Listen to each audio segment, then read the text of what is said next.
peut se lever à acclamer le Seigneur pour son amour.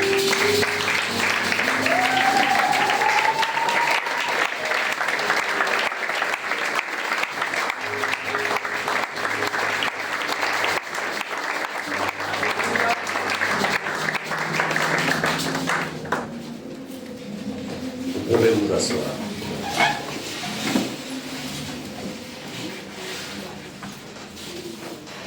Donc, je vous salue dans le beau et précieux nom de Jésus. Amen. Amen.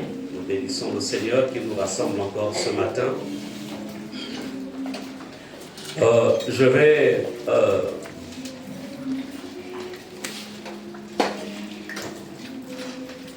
vais prêcher ce matin sur ce thème, la consécration et le service dans l'Église.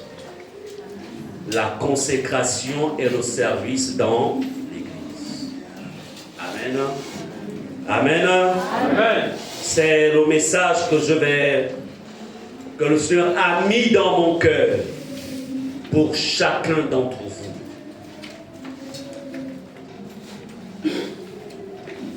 Vous savez,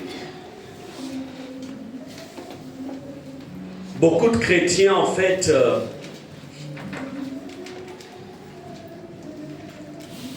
pensent que l'entrée au ciel, ça va être quelque chose d'aussi facile que ça. Mais je voudrais vous dire que l'entrée au ciel est conditionnée par les exigences que lui-même, le Seigneur, a établies dans sa parole. Ce n'est pas ce que moi je pense. Ce n'est pas ce que toi tu penses. Ce n'est pas l'idée que toi tu te fais de toi-même. Ce n'est pas l'idée que tu te fais dans ta manière de marcher avec Dieu.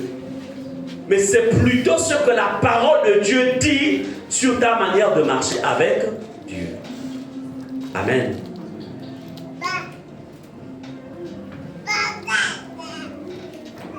Alors,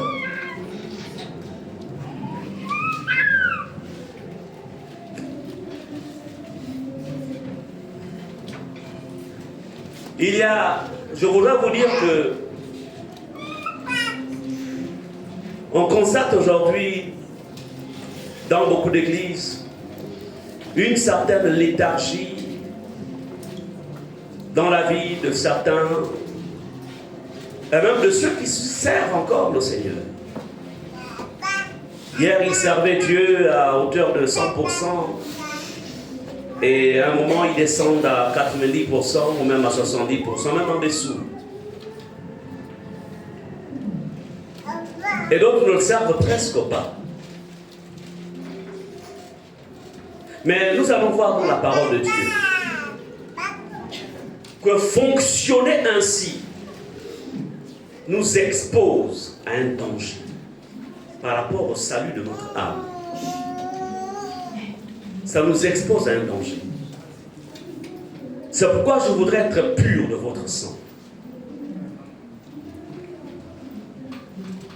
L'apôtre Paul disait souvent, je veux être, ou il dira, je suis pur de votre sang. Mais je vais vous interpeller. Et vous aussi, vous interpellerez ceux qui n'ont pas été là ce matin. Vous savez, il y a des moments parfois quand Dieu nous enseigne, je dis Seigneur, je me retrouve comme l'apôtre Pierre. Qui sera sauvé? Qui sera sauvé? Vous et moi, on peut se dire que nous sommes sauvés. Mais quand on se retrouve l'autre côté là-bas, on se rend compte qu'on s'est trompé. Parce que ce n'est pas ce que nous pensons, je répète encore une fois. La mort de Jésus-Christ sur la croix, Fils du Dieu vivant, est venu faire, en fait, à créer, ou ça que je dirais, c'est-à-dire que personne n'aura d'excuses. Personne. Personne n'aura d'excuses.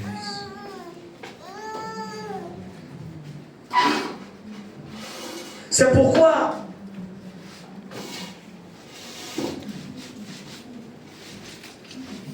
La consécration, ce thème-là, la consécration est le service dans l'église.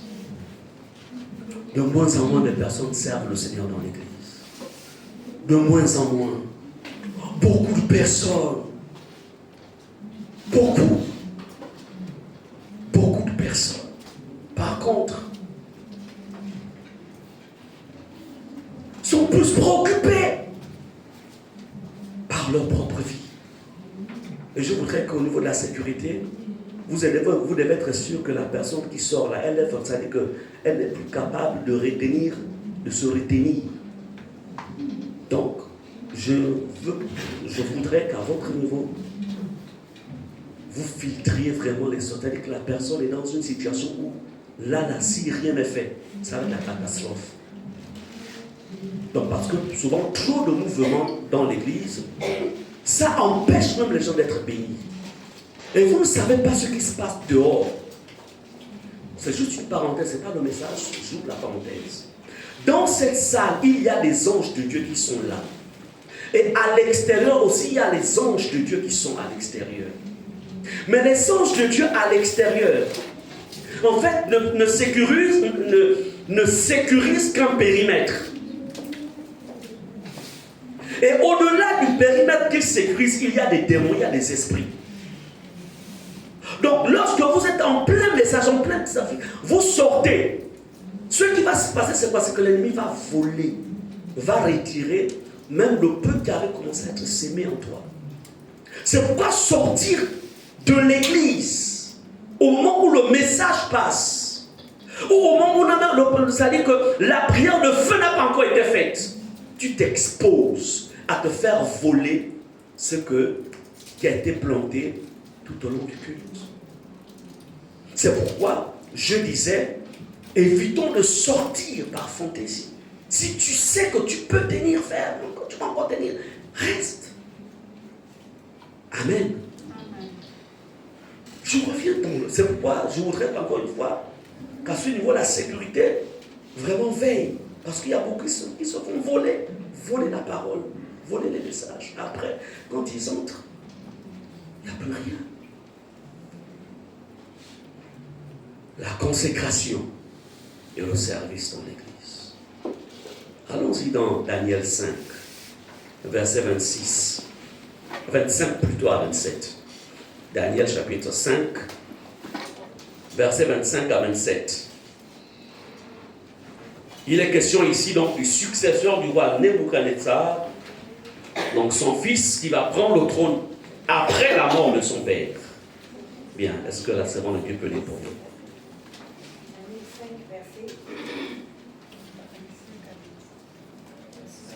25 à 27. La parole de Dieu déclare: voici l'écriture qui a été tracée, comptée, pesée et divisée. Et voici l'explication de ces mots. Comptez, Dieu a compté ton règne et y a mis fin.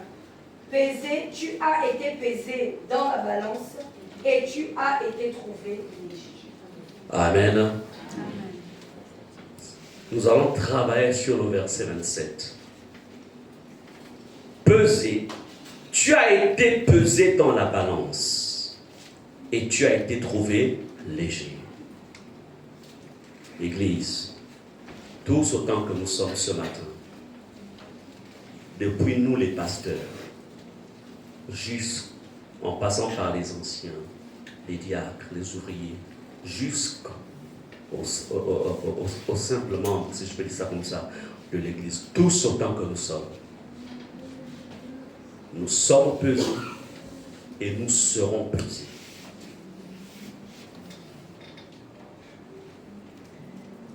Nous sommes pesés et nous serons pesés.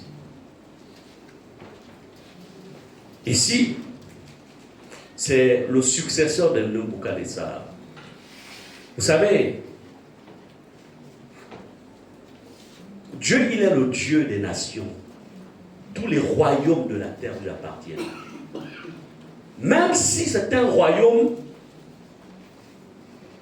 qui ne connaît pas Dieu, mais Dieu, il est le Dieu des nations. Il est le Dieu des peuples. C'est pourquoi il est dit qu'il est le Dieu de tous les esprits. On ne marche pas avec Dieu comme on veut, comme je pense. Non.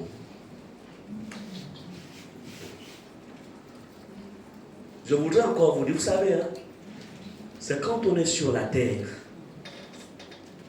qu'on peut exprimer sa volonté. C'est quand on est encore dans le corps là, qu'on peut encore jouer, manifester des comportements, des attitudes. Qu'on peut même, il y a même certaines églises qui se fâchent même contre Dieu. Je suis fâché contre Dieu. Et pendant ce temps, je préfère d'abord rester à la maison parce que je veux comprendre. Je veux comprendre ce qui se passe entre Dieu et moi. Pourquoi Dieu me fait ça? Je veux comprendre. Faible créature. Tu n'es qu'une vapeur qui apparaît et qui va disparaître. Tu peux emmener Dieu devant un tribunal. Tu peux.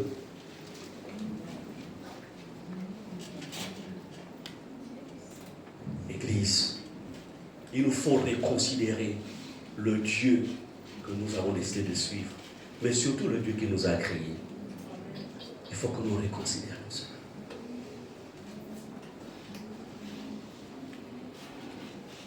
Je réfléchissais encore, je méditais sur le départ de notre sœur. Il y a un mois en arrière, il y a 4 semaines, on était tous ici. Ce matin, il va y avoir la Sainte Seine. Elle avait pris la Sainte Seine avec nous. Mais nous ne savions pas que dans le calendrier de Dieu, 7 ans sur la terre étaient finis. Toi et moi, qui sait le jour où il viendra nous chercher? Qui sait? Nous pensions que quelqu'un doit être gravement malade pour mourir. Nous pensions que quelqu'un, c'est peut-être par un accident. Mais ce qu'on nous dit, c'est que tu peux être en bonne santé. Mais cependant, si ton heure est arrivée, tu t'en vas. Parce que le départ de ce monde, finalement, ne dépend ni de toi ni de moi. Non. Non. Le départ de Nadine doit nous faire réfléchir.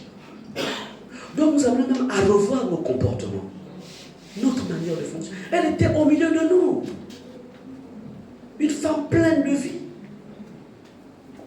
Une femme radieuse. Du moins, tout le temps qu'elle était avec nous, moi, j'ai jamais appris qu'elle avait... C'était pas une femme à problème. Amen. Mais cependant, avec un enfant, elle est un enfant de quel âge? 5 ans, je pense. 5 ans.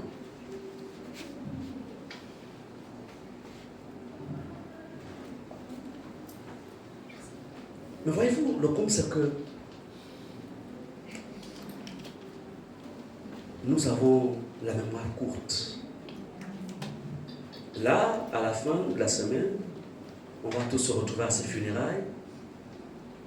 On va pleurer, les larmes vont couler des yeux, on va essuyer les larmes, le lendemain on va enterrer, et puis après les gens vont reprendre leur vie quotidienne.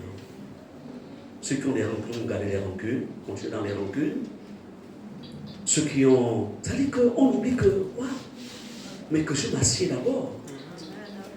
Si une des nôtres peut rentrer dans l'éternité, mais qu'en est-il de moi en fait, aussitôt que ça?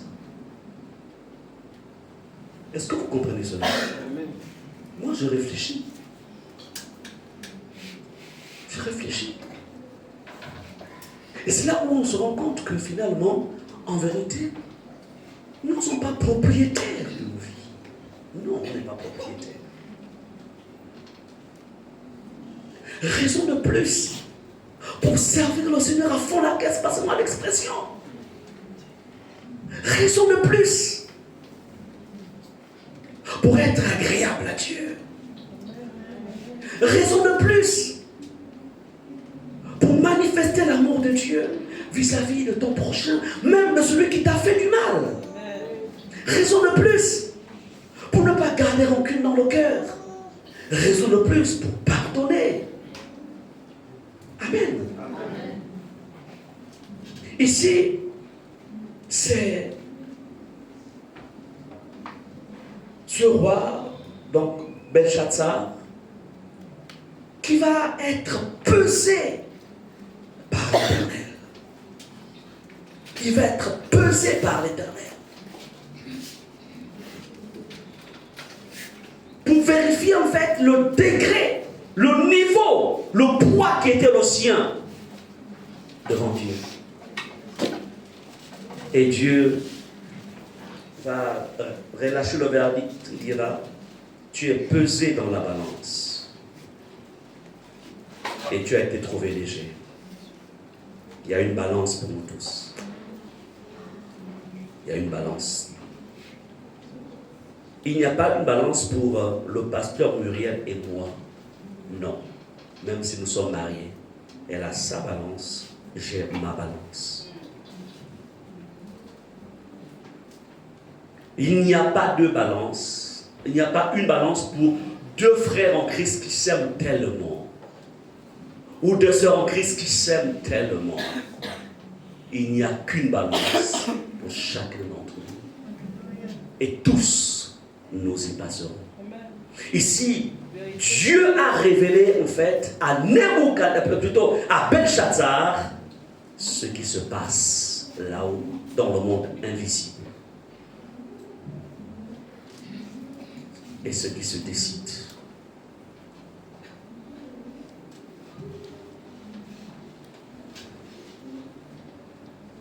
Ce qui se passe après la mort. La Bible déclare qu'après la mort vient le jugement. Ancien R100, viens ici. Juste quelques exemples. Viens. Il ne faut pas avoir peur, hein, parce que nous tous on va y passer. Voici donc l'ancien R100. Son jour est arrivé. Je ne prophétise pas. Ça, c'est même pas une prophétie. Voilà. Donc. Mais une fois on sort de ce corps, il y a là-haut dans le ciel une balance. Donc, quand l'ancien R100 arrive avant que les portes ne s'ouvrent, il faut qu'il soit pesé. Nous tous, on va passer par cette expérience. Tous. Encore pire, nous les prédicateurs qui vous avons enseigné.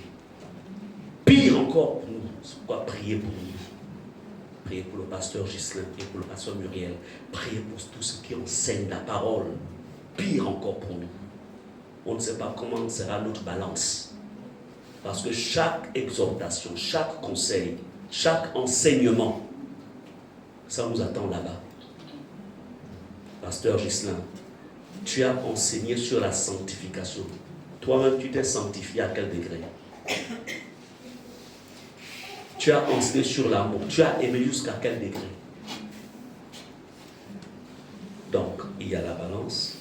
Avant que la porte ne s'ouvre, c'est la balance qui juge.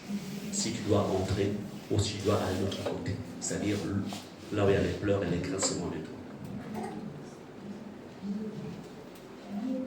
C'est pourquoi la Bible dit, après la mort, vient le jugement. C'est cette balance-là.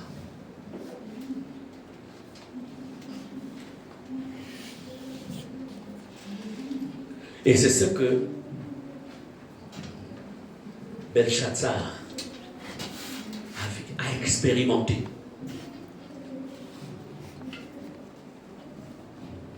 Lui, il a été trouvé, il a été pesé et il a été trouvé léger. Église, il y a quelque chose qui pourrait vous échapper, mais je prie le Seigneur que vous changiez. Que vous changiez. Je prie le Seigneur. Je prie le Seigneur. Je vous en supplie, ne ratez pas le ciel. Ne ratez pas le ciel. Parce que celui qui rate le ciel ne ratera pas l'enfer.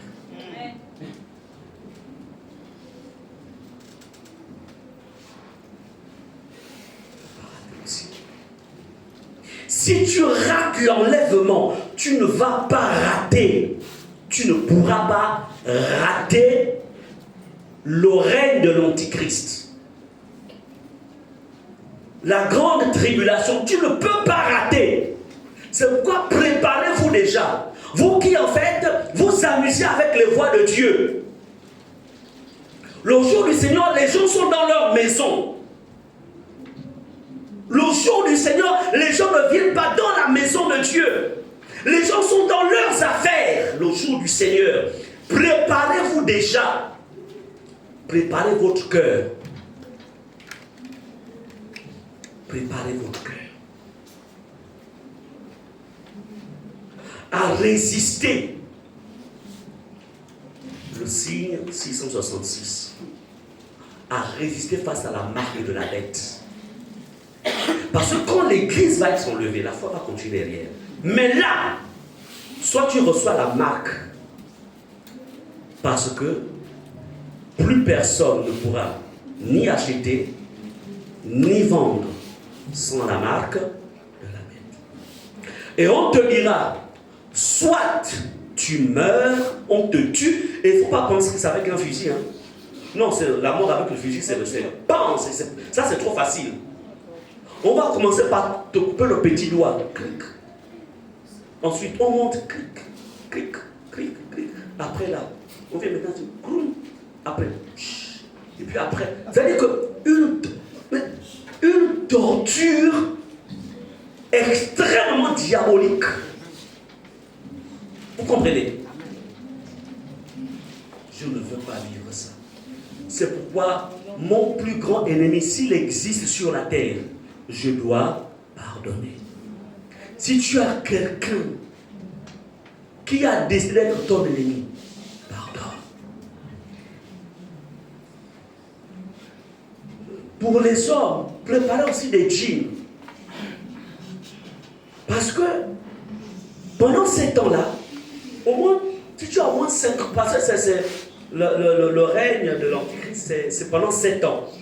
C'est 7 ans. Au moins pendant les 7 années, tu auras au moins 50 jeans que tu vas. Pendant ce moment-là, tu vas au moins les porter parce qu'on ne sait pas si tu peux encore même laver le linge. Et les gens vont vivre dans des grottes. Ne pense pas que tu pourras rester en ville. Personne ne pourra rester à Libreville.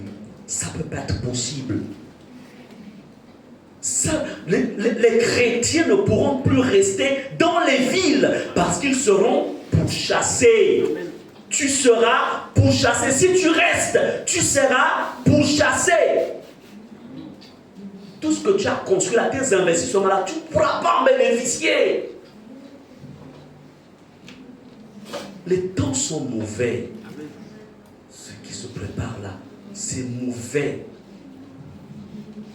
Dis Seigneur Jésus, préserve-moi. C'est pourquoi la première chose qu'il faut comprendre, c'est que nous sommes sauvés par le Seigneur Jésus. C'est pour le servir dans sa maison. Nous sommes sauvés par Jésus. C'est pour le servir dans sa maison. Et sa maison, c'est ici.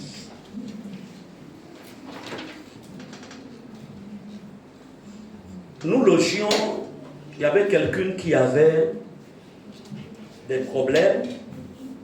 Et puis, nous l'avons logé pendant un temps en bas. Donc la salle de l'économie. Cette personne dormait là-bas. Et c'est ainsi qu'un jour, elle nous dit, bon, soit tu passes le mur là à moi, soit c'est moi qui lui dis, soit c'est parce que qui m'a fait le rapport, ou bien c'est elle-même. Soit elle s'est confiée à nous. Elle dira, pasteur, l'ange d'Ephata s'est révélé à moi. Il est venu me dire, je suis l'ange d'Ephata. Dans chaque église où ceux qui servent l'Éternel sont appelés par Dieu et craignent Dieu, il y a l'ange de l'Éternel. Amen. Je peux vous dire une chose, Amen. sur cet espace-là, Amen. il y a l'ange des Fatah ici. Amen. L'ange. Il est là. Et tous ceux qui entrent ici, ils regardent.